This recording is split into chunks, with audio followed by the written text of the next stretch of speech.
Hello student, आप लोगों का हमारे इस यूट्यूब चैनल में बहुत स्वागत है। आज हम लोग जो है फिजिक्स का क्लास 9 का एक चैप्टर पढ़ेंगे जिसका नाम है मोशन। आज हम लोग मोशन के बारे में बात करेंगे और जो भी स्टूडेंट जो है जिनका 11th क्लास का वीक है वो जो है इस वीडियो को देख करके जो है अपना वीकनेस दूर कर सकते हैं। हम इस वीडियो को कंटिन्यू करेंगे। अगर ये मेरा पहला वीडियो है, आप लोग का जैसे सपोर्ट रहेगा हम लोग डेली जो है नेक्स्ट वीडियो करेंगे। तो हम लोग जो है मोशन नाम का चैप्टर स्टार्ट करते हैं।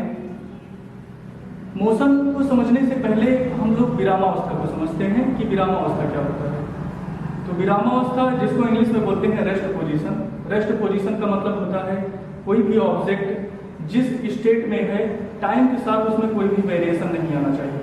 अर्थात कोई भी वस्तु जिस अवस्था में रखी गई है समय के साथ अगर उसकी अवस्था में ना परिवर्तन किया जाए, अवस्था के स्थान पर हम स्थिति भी बोल सकते हैं, स्थिति में भी ना परिवर्तन किया जाए तो उसको विरामावस्था कहा जाता है। जैसे यहाँ पर ये कोई ऑब्जेक्ट है, यहाँ पर प्लेस की गई है, टाइम के साथ अगर जो है इसमें वेरिएशन नहीं होगा तो इसको कहा जाएगा कि ये जो है स्थिर अवस्था में है। हम इस डेस्टर को लेते हैं, इस डेस्टर को यहाँ पर रखते हैं।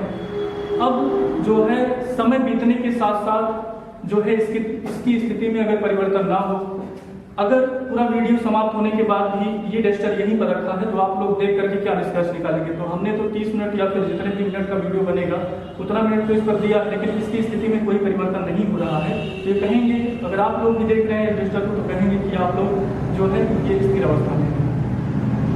तो अगर किसी भी वस्तु की स्थिति में समय के साथ परिवर्तन नहीं होता है तो ये कहा जा सकता है वस्तु स्थिर अवस्था में है। अब हम समझते हैं गति की अवस्था को। तो गति की अवस्था में इसमें क्या होगा, यदि किसी वस्तु की स्थिति में समय के साथ परिवर्तन हो जाता है तो कहा जा सकता है कि वस्तु गति की अवस्था में। जैसे अगर ये डेस्टर यहाँ है, 1 सेकंड बाद यहाँ होता है, 1 सेकंड बाद यहाँ होता है, अगले 1 सेकंड बाद ये होता है, तो आपको ऐसा लग रहा होगा कि हर 1 सेकंड पर इसकी स्थिति बदल रही है। पहले यहाँ पर थी, कुछ सेकंड बाद स्थिति यहाँ पर है। तो बाहर से देखने वाला क्या कहेगा कि इसकी स्थिति में समय के साथ वेरिएशन आ रहा है, समय के साथ इसकी स्थिति में परिवर्तन हो रहा है, ये गति की अवस्था में है। तो यहाँ से आप लोगों का क्लियर हो गया होगा कि यदि किसी वस्तु की स्थिति में समय के साथ परिवर्तन ना हो तो वह स्थिर अवस्था में होती है। यदि किसी वस्तु की स्थिति में समय के साथ परिवर्तन हो जाता है तो वो गति की अवस्था में होती है।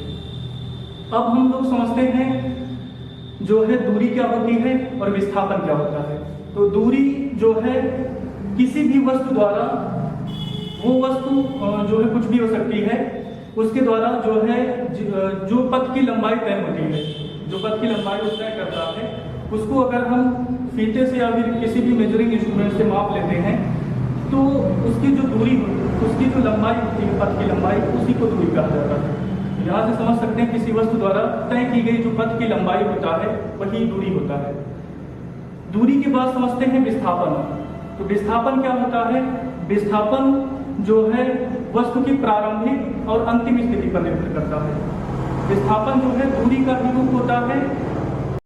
विस्थापन जो होता है वस्तु की प्रारंभिक और अंतिम स्थिति पर निर्भर करता है। प्रारंभिक और अंतिम स्थिति के बीच की न्यूनतम दूरी को ही विस्थापन बोला जाता है। विस्थापन को इससे फर्क नहीं पड़ता है कि इस रास्ते का प्रयोग किया गया है। विस्थापन सिर्फ उसकी प्रारंभिक और अंतिम स्थिति पर निर्भर करता है। प्रारंभिक स्थिति कहाँ है, अंतिम स्थिति कहाँ है, उनके बीच की जो न्यूनतम दूरी होती है उसको बोलते हैं विस्थापन। इसको हम समझते हैं डायग्राम के माध्यम से।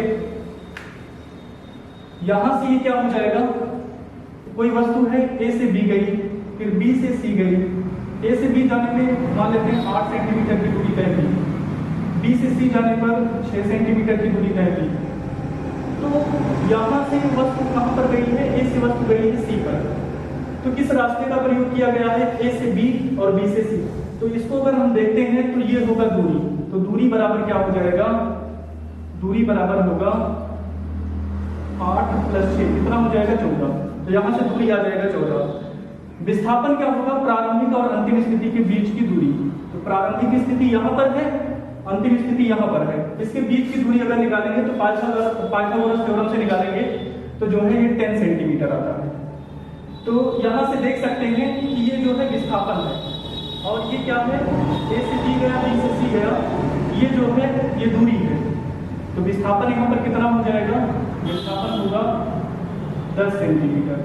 तो यहाँ से देख सकते हैं कि जो है दूरी रास्ते पर निर्भर करता है, जबकि विस्थापन प्रारंभिक और अंतिम स्थिति के बीच की दूरी पर निर्भर करता है, या फिर हम कह सकते हैं प्रारंभिक और अंतिम स्थिति के बीच की न्यूनतम दूरी को ही विस्थापन कहा जाता है। तो दूरी और विस्थापन में आप लोगों की क्लियरिटी हो गई होगी। अब हम समझते हैं कि दूरी और विस्थापन में क्या क्या अंतर है।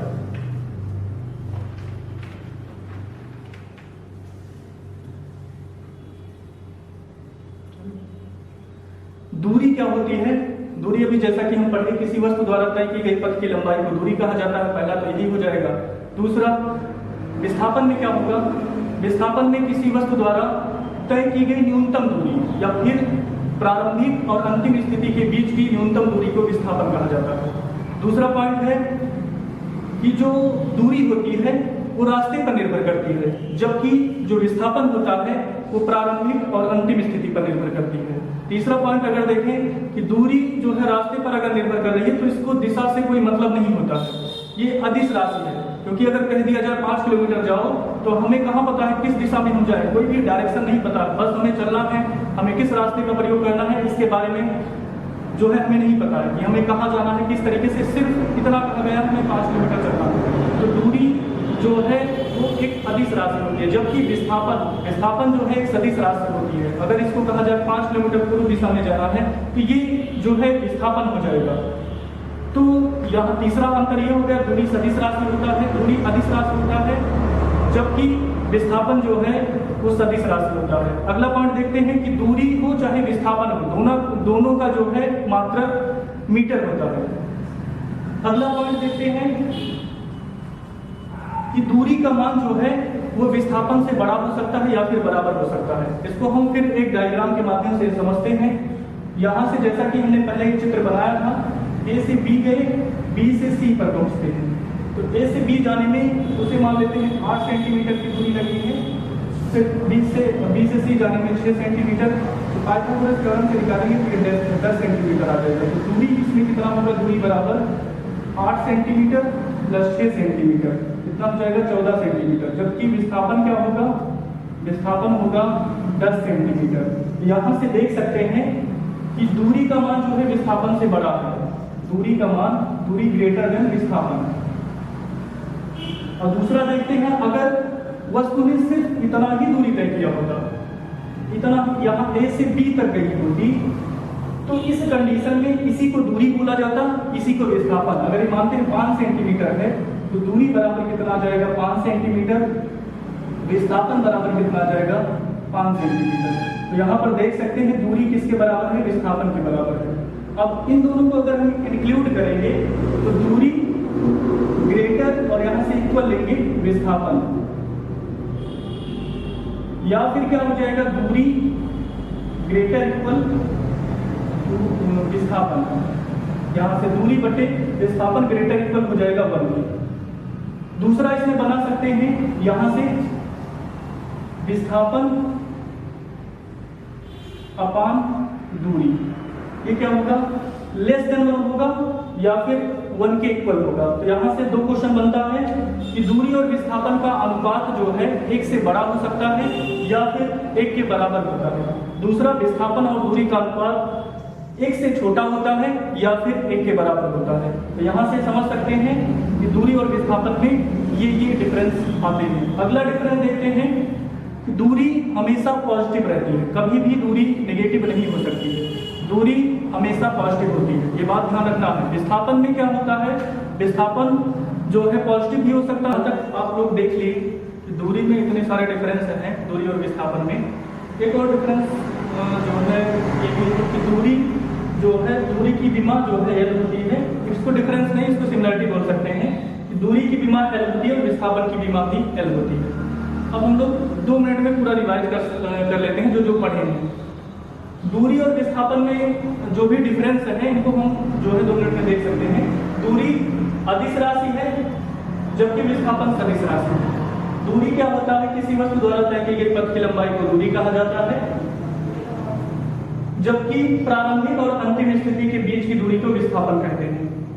दूरी धनात्मक होती है, विस्थापन धनात्मक, ऋणात्मक तथा शून्य तीनों हो सकता है। दूरी पथ पर निर्भर करता है, जबकि विस्थापन प्रारंभिक और अंतिम स्थिति पर निर्भर करता है। दूरी और विस्थापन का जो अनुपात होता है एक से बड़ा होता है या फिर एक के बराबर होता है। विस्थापन और दूरी का जो अनुपात होता है वो एक से छोटा होता है या फिर एक के बराबर होता है। दूरी का मात्रक विमा जो है, दूरी की विमा L और दूरी का मात्रक मीटर होता है। इसी तरीके से विस्थापन का मात्रक मीटर और विस्थापन की विमा L होती है। तो ये सारे डिफरेंस हैं दूरी और विस्थापन में। तो ये सारे डिफरेंस देख सकते हैं दूरी और विस्थापन में।